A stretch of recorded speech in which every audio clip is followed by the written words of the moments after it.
40 mil famílias Amish, no condado de Lancaster, Pensilvânia, pagam exatamente $0 em contas de eletricidade. Mas não porque rejeitam a tecnologia. Eles possuem conhecimentos de engenharia hidráulica e pneumática, que a maioria dos engenheiros com formação universitária nunca encontra.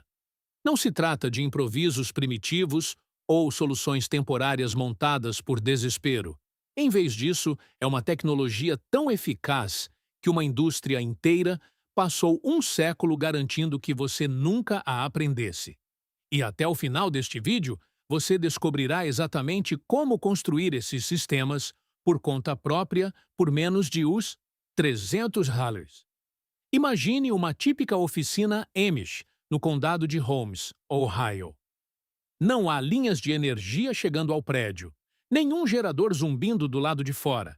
Mas lá dentro você encontra serras de mesa de precisão cortando madeira de lei com precisão cirúrgica. Furadeiras de bancada fazendo furos perfeitos no aço. Unidades de refrigeração mantendo os alimentos frios. Tudo isso funcionando com uma energia invisível que não custa nada para ser produzida. A suposição comum é que as comunidades Amish vivem na escuridão tecnológica, congeladas em algum passado pastoral imaginário. Mas entre em suas oficinas e você descobrirá algo que destrói todos os estereótipos. Estas não são pessoas que temem a tecnologia. São pessoas que se recusam a se tornar dependentes dela. As equipes de construção Amish estão entre os construtores mais requisitados da América do Norte. Seus celeiros e estruturas de madeira sobreviveram por décadas a edifícios construídos com métodos modernos. Esta não é uma comunidade que rejeitou a engenharia. Eles simplesmente desenvolveram um caminho paralelo de inovação que o resto de nós foi treinado para ignorar. A divisão aconteceu em 1910. À medida que as redes elétricas se expandiam pela América rural, os Amish tomaram uma decisão calculada. A Ordnung, que rege a conduta da comunidade, declarou que a conexão às redes de serviços públicos violava seus princípios de separação dos sistemas mundanos. Mas aqui está o que a maioria das pessoas entende mal. A decisão não foi contra a eletricidade em si, foi contra a dependência. Foi contra entregar o controle de sua casa a uma corporação distante. Foi contra uma infraestrutura que poderia ser desligada durante emergências, precisamente quando você mais precisa dela. Então, enquanto a maior parte da América se conectava a redes centralizadas, os Amish passaram o século seguinte aperfeiçoando algo diferente. Eles desenvolveram 3 sistemas principais que fornecem tudo o que a eletricidade faz, sem nenhuma conexão elétrica. Bombas de ariete hidráulico movem a água, morro acima, usando nada além da gravidade. Sistemas de ar comprimido movidos a água operam ferramentas, refrigeração e outros equipamentos. E projetos térmicos passivos aquecem a água e resfriam edifícios sem nenhuma entrada de energia externa. Estes não são meios-termos. São soluções indiscutivelmente superiores que a própria física valida. Para entender por que essas tecnologias funcionam tão bem, precisamos viajar de volta a 1772. Um relojoeiro britânico chamado John Whitehurst notou algo peculiar. Toda vez que o fluxo de água parava de repente, os canos tremiam com uma força tremenda. A maioria dos engenheiros descartou isso como um incômodo, mas Whitehurst viu energia potencial sendo desperdiçada. 24 anos depois, Joseph Montgolfier aperfeiçoou o que Whitehurst havia começado. Ele construiu a primeira bomba de ariete hidráulico prática em sua fábrica de papel perto de Lyon, França. O dispositivo usava o efeito de golpe de ariete e o convertia em poder de bombeamento contínuo. Sem combustível, sem energia externa, apenas água caindo morro abaixo, criando pressão que empurrava outra água morro acima. A física é elegante. A água flui morro abaixo através de um tubo de acionamento ganhando impulso. Na parte inferior, uma válvula de alívio permite que a água escape. Mas, quando o fluxo atinge uma certa velocidade, a válvula se fecha de repente. Esse pico de pressão não tem para onde ir, exceto através de uma válvula de retenção para um tubo de recalque. Cada pulso envia uma pequena quantidade de água subindo a colina. O ciclo se repete de 60 a 100 vezes por minuto, 24 horas por dia. Sem eletricidade, sem combustível, sem peças móveis que exijam energia externa. Testes modernos realizados pelo Serviço de Extensão da Universidade da Geórgia confirmam o que os Amish sabem há gerações. Uma bomba de ariete hidráulico precisa de apenas 18 a 24 polegadas de queda d'água para operar. Essa mesma queda pode empurrar a água até 30 pés ou até 60 pés, dependendo do volume do fluxo. O custo de um sistema completo do tipo "faça você mesmo" varia de 50 a 150 dólares. Essas bombas duram 25 anos ou mais, com a manutenção limitada, a substituição dos componentes de borracha da válvula de retenção a cada 2 a 5 anos. Mas o bombeamento de água é apenas o começo. Os Amish descobriram algo ainda mais poderoso quando combinaram o fluxo de água com o armazenamento de ar comprimido. Os Amish pegaram o conceito de energia pneumática e o descentralizaram. Em vez de compressores urbanos maciços, eles construíram sistemas de compressão em pequena escala movidos a água, alimentados por riachos e nascentes em suas próprias propriedades. Um riacho fluindo a apenas 10 galões por minuto pode gerar de 5 a 10 pés cúbicos por minuto de ar comprimido continuamente. Isso é suficiente para operar furadeiras, serras e lixadeiras pneumáticas, suficiente para alimentar máquinas de ordenha e suficiente para operar algo notável de que a maioria das pessoas nunca ouviu falar: o refrigerador de tubo de vórtice. Em 1930, um físico francês chamado Georges Rancke descobriu que o ar comprimido girando rapidamente através de um tubo especialmente projetado se separa em duas correntes.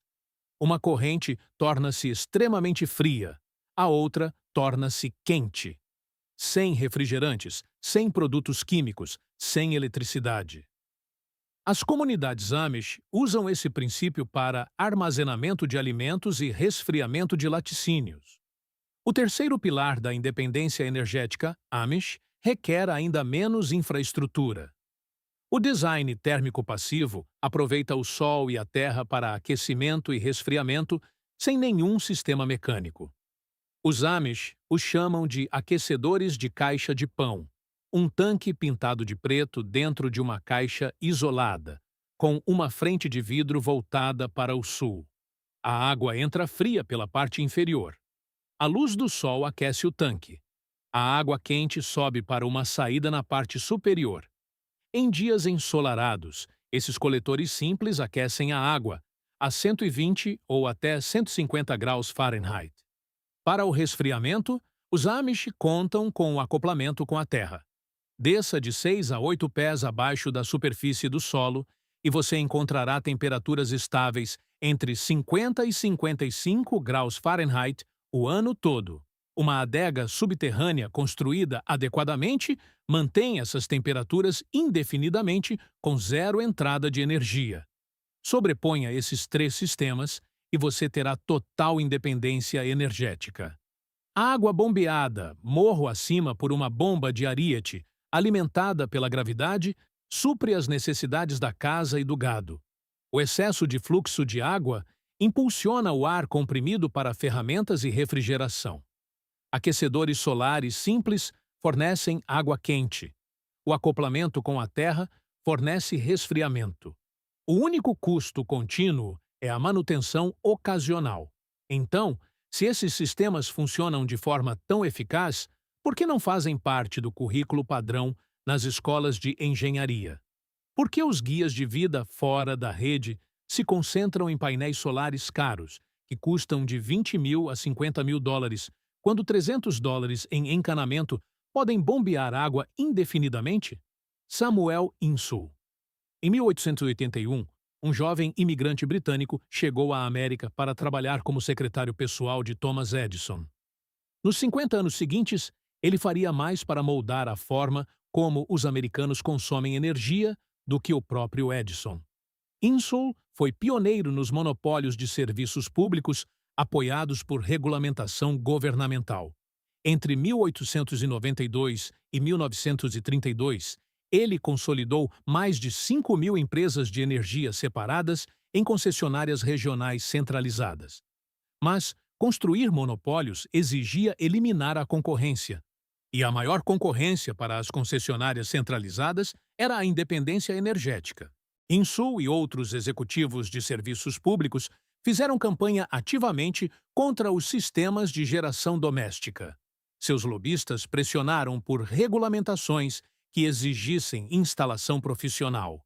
Suas estruturas de preços penalizavam os clientes que geravam sua própria eletricidade. A campanha se intensificou durante o New Deal. A Administração de Eletrificação Rural, estabelecida em 1936, levou linhas de energia a milhões de fazendas, mas o financiamento federal exigia conexão à rede. Não havia empréstimos disponíveis para sistemas autossuficientes. A Administração de Eletrificação Rural não ofereceu simplesmente eletricidade à América Rural, ela impôs a dependência. Esses padrões continuaram nos códigos de construção modernos. Na maioria das jurisdições americanas hoje, você não pode ocupar legalmente uma residência sem uma conexão de serviço elétrico. Mesmo se você construir uma casa que precise de zero eletricidade da rede, você ainda deve pagar pela conexão. O próprio sistema financeiro empurra as famílias para a rede. O conhecimento não desapareceu porque parou de funcionar. Ele desapareceu porque se tornou não lucrativo ensiná-lo. Sistemas que geram receita recorrente atraem investimentos. Sistemas que funcionam indefinidamente após uma única instalação de baixo custo, não. A indústria de serviços públicos construiu uma infraestrutura econômica que tornou esse conhecimento irrelevante para todos, exceto para comunidades como os Amish, que escolheram a independência em vez da conveniência. Mas a física não se importa com a economia. A água ainda flui morro abaixo. A pressão ainda realiza trabalho. E agora você sabe o que estava escondido? Se você tem uma propriedade com água corrente, pode avaliar seu potencial para esses sistemas. Medir o fluxo é simples. Coloque um balde de 5 galões sob a fonte de água e cronometre quanto tempo leva para encher. Mesmo 5 a 10 galões por minuto podem alimentar uma bomba de ariete hidráulico.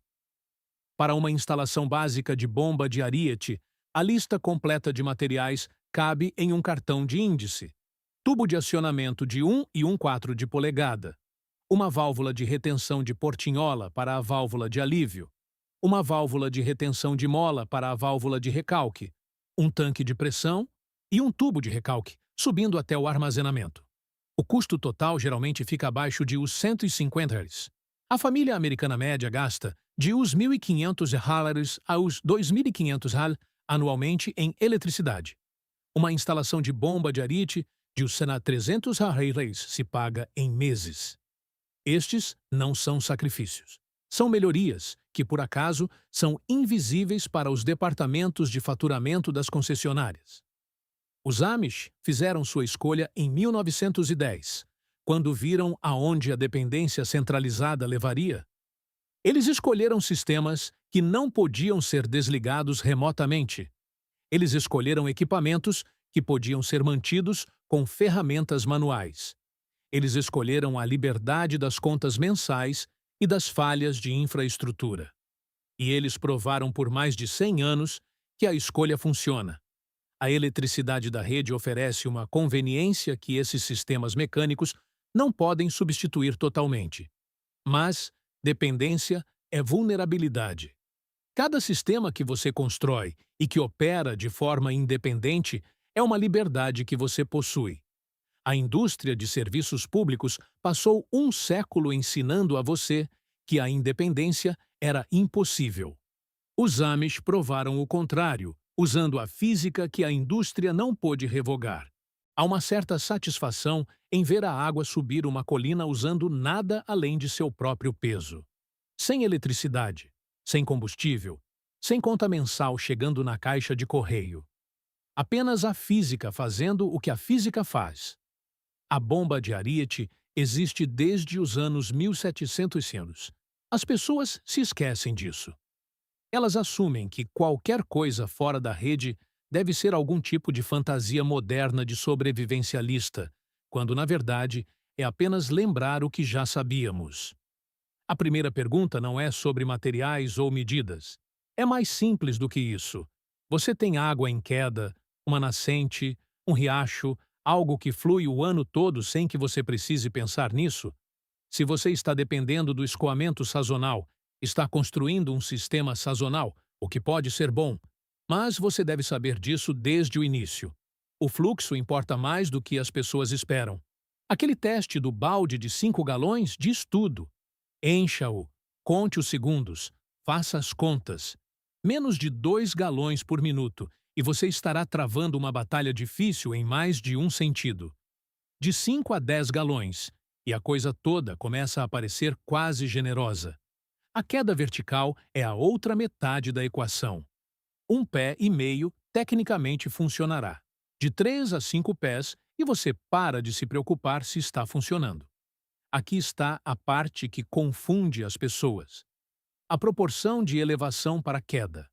3 pés de queda podem empurrar a água, 30 pés morro acima. Às vezes 60, se tudo se alinhar direito. Parece mágica até você se lembrar daquele golpe de Ariete, aquele estrondo nos canos quando você fecha uma torneira rápido demais, é o mesmo princípio. A bomba de Ariete apenas aprendeu a usá-lo. Na loja de ferragens, você deve procurar aço galvanizado, ou PVC Schedule 40, para o tubo de acionamento. O aço dura mais, o PVC custa menos, ambos funcionam. O comprimento deve ser de pelo menos 5 vezes a queda vertical que você tiver. Isso dá à coluna de água-massa suficiente para fechar a válvula adequadamente. As duas válvulas de retenção são onde o bombeamento real acontece. A válvula de alívio, uma válvula de retenção de portinhola, fica pendurada na parte inferior e faz a maior parte do trabalho. Ela se abre, a água passa correndo e quando o fluxo atinge uma certa velocidade, a válvula se fecha de repente. Essa parada repentina cria um pico de pressão. A válvula de recalque, acionada por mola, capta esse pico e empurra a água pelo tubo de recalque. Entre elas fica um tanque de pressão, que na verdade é apenas um pedaço de tubo de PVC tampado com ar preso dentro. O ar se comprime a cada pulso e suaviza a entrega. Sem ele, você obtém água em jorros. Com ele, você obtém algo mais próximo de um fluxo contínuo. A montagem é menos complicada do que parece. Uma conexão em T forma o corpo. A água entra por um lado. A válvula de alívio fica pendurada na parte inferior e o sistema de recalque se ramifica perpendicularmente. A orientação é importante. A válvula de alívio precisa bater contra o fluxo de entrada, não a favor dele. A instalação do tubo de acionamento é onde a paciência compensa. Sem pontos altos, sem lugares para o ar se acumular e causar problemas. Ancore-o a cada poucos pés com braçadeiras de tubo e não o deixe flexionar. Na extremidade da bomba, uma conexão de união permite desconectar tudo quando algo inevitavelmente precisar de limpeza. Fazê-la funcionar requer um pouco de persuasão. Encha o cano, deixe a água fluir até que o ar saia, então solte a válvula de alívio e observe. Às vezes ela pega imediatamente. Aquele baque rítmico, baque, baque, isso significa que a água está subindo. Às vezes, você tem que operar a válvula manualmente algumas vezes para ensiná-la o ritmo. 60 a 100 ciclos por minuto é o ponto ideal. Muito rápido e os pulsos são fracos. Muito lento e a válvula não está fechando corretamente. Adicionar ou remover peso da válvula ajusta o tempo. O inverno complica as coisas, como o inverno sempre faz.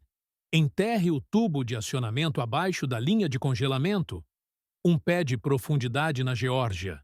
6 pés em Minnesota. Isole o que você não pode enterrar. Algumas pessoas constroem pequenas casas de bomba. Outras cavam poços.